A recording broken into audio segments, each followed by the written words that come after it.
Hey Alpha fam, welcome back to another episode of Alpha Commission. And today we just have another 5 minute market update. I just want to point out how the markets are bouncing after that neutral news from the Fed and the positive developments in Russia this morning. So, Putin and his advisors have decided to pull back their troops just a little bit. According to the rest of the international community, of course, they are still positioned to attack, and so this is a negotiation process. But the good news is that it is a process that is being undertaken. It's not being ignored. So if you had been following the comments in Alpha Commission, then in the comment section we had some debate over whether or not there's any intention to invade, or if it's just all for show. Well, if you're the leader of a huge nation, of course, you have to be prepared for the worst case scenario. And so, regardless of what intentions may be, anything can spark a war once you have 100,000 troops, ready to go on the border of another nation. And, Ukraine is surrounded. So, yeah, the markets are going to be on edge about that. But as we can see, they responded positively to the news today that Putin and his advisors are taking it serious, that, at least they'll make a concession of pulling some troops back. So we do see a lot of green on the board for example, the Dow and the SPY and the SPX and NASDAQ. And these are good things. Of course, that also means that crypto has been able to have a bit of a bounce as well. Here we can see, Ethereum, 8%, and Bitcoin's doing well. A lot of squeeze plays in action here. If we look at the Bitcoin chart, just turn on our EMA. As you can see that we do have, these type of a squeeze formations going on. Even going to the 2-day, you can see these are playing out, right? And this is a very bullish construction. It's not something to ignore. So the obvious trade was yesterday when we were at support. You could have bought in, waited for that neutral news from the Fed, waited for some positive signs from Russia, and we got them. We got them. And so that was the trade to take. These were the worries. This red candle down here these were the worries, and then this was the trade to take. When those worries were alleviated. Now we might be facing some overhead resistance. We're kind of high up there. I don't know if this is really valid or not, but there might be some type of diagonal resistance here, right? Maybe we're going to test the bottom of the channel again. Who knows? The indicators do look pretty positive overall. We're getting out of the bearish control zone on the 2-day. We're still pulling up on Crown's Jewel over there. There is a potential for a positive crossing on the Stochk RSI, and of course the MACD has a positive outlook. That was the 2-day, so that's pretty good, right? That's pretty good.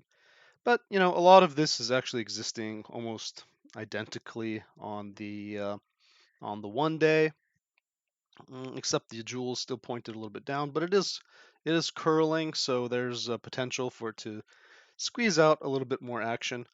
I wouldn't necessarily want to call that we were gonna, retest the bottom of this range. In fact, maybe we're gonna have just continuation to the upside.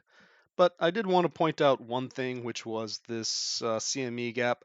So we do have this CME gap here, and it hasn't been filled yet. That's not necessarily a big deal. We had a CME gap over here in summer in July. Well, we had one in, on around February 4th as well. It took several months before we came, the market crashed, wicked down, and then almost precisely to the dollar, filled that CME gap. So there is a good chance that this CME gap will get filled eventually. I think it's like a 90% chance.